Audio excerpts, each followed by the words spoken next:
Você sabe o que é e como funciona o day trade?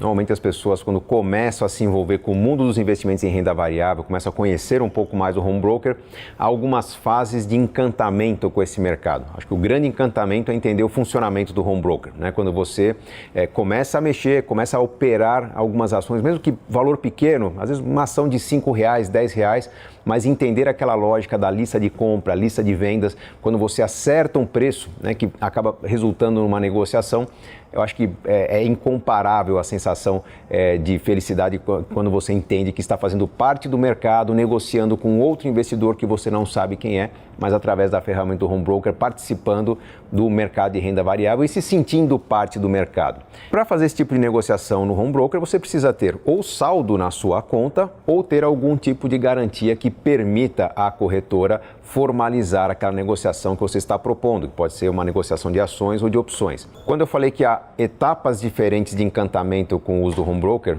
outra etapa de encantamento é quando você percebe que não necessariamente você precisa ter o saldo em conta para fazer uma compra de ações. Você pode ter, por exemplo, um volume de investimentos em renda fixa e usar esse volume de investimentos em renda fixa como garantia de uma operação que você quer executar. As regras ficam claras no funcionamento do home broker. Se você tiver dúvida, o seu assessor de investimentos pode explicar como é que funciona, mas, enfim, você não precisa ter o dinheiro necessário para aquela compra de ações que você espera fazer. Imaginemos então que você dá uma ordem de compra de ações sem ter dinheiro na conta, porque você tem garantias suficientes ou investimentos suficientes que garantem que você terá como executar aquela ordem, caso ela se complete.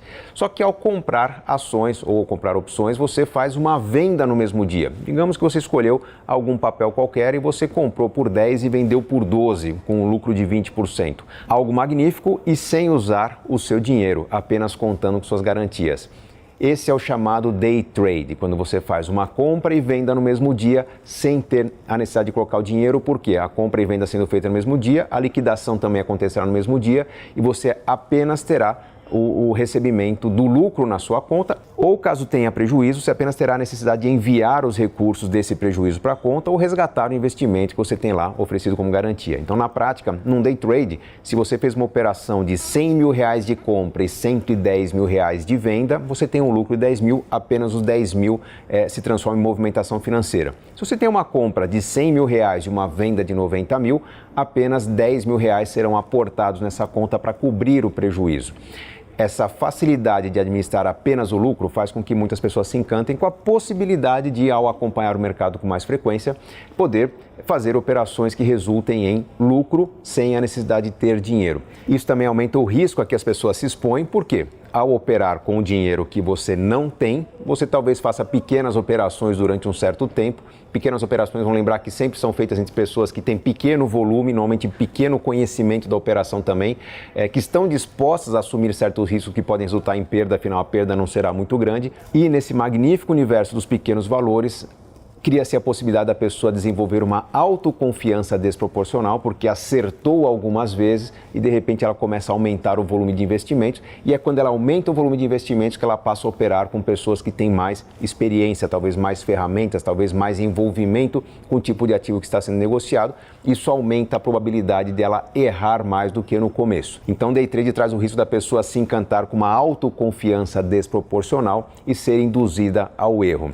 Até para desestimular o day trade e tornar o mercado menos especulativo, existem regras tributárias específicas. Por exemplo, a tributação no lucro que você tem em uma operação de day trade é maior do que a tributação sobre uma operação normal de compra e venda. A situação normal seria 15% de imposto sobre o lucro, no day trade 20%. Como eu falei, essa é uma forma de desestimular o mercado a se tornar excessivamente especulativo.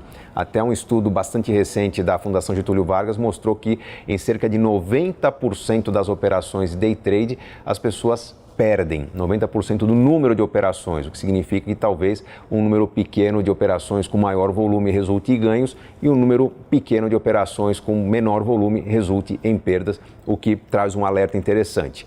Day trade é algo que deve ser ignorado? Não, de forma alguma. Eu fiz muito day trade na minha vida, comecei com pequenos valores dessa forma. Eu acho que é uma forma de aprendizado que tem que fazer parte da sua história na renda variável. Vale a pena experimentar, vale a pena testar como é que funciona, mas na prática não é o day trade que tornará você uma pessoa mais rica. Talvez o conhecimento de uma informação, o conhecimento de uma notícia, uma boa compra que resulte algumas horas depois numa grande valorização, pode sim, numa operação de day trade, significar um lucro interessante para a sua operação, mas isso não deve ser a rotina de um investidor. A não ser que você se especialize no mercado de trading, se torne um profissional que acompanhará o mercado diariamente, 8 horas por dia, em contato com outros traders, buscando diferenciações de preço que justifiquem compras baratas e vendas mais caras. Uma pessoa envolvida com o mercado vai fazer melhores resultados com operações de day trading, resultando em lucros mais interessantes para a sua carteira. Muito cuidado para não se encantar com a autoconfiança e desenvolver uma rotina de investimentos que pode resultar em perdas. Nada supera o conhecimento, a informação e a boa referência para ter uma carteira que aumente valor ou que gere bons dividendos no longo prazo. Espero ter ajudado a fazer bons investimentos, que você faça boas escolhas, afinal, enriquecer é uma questão de escolha.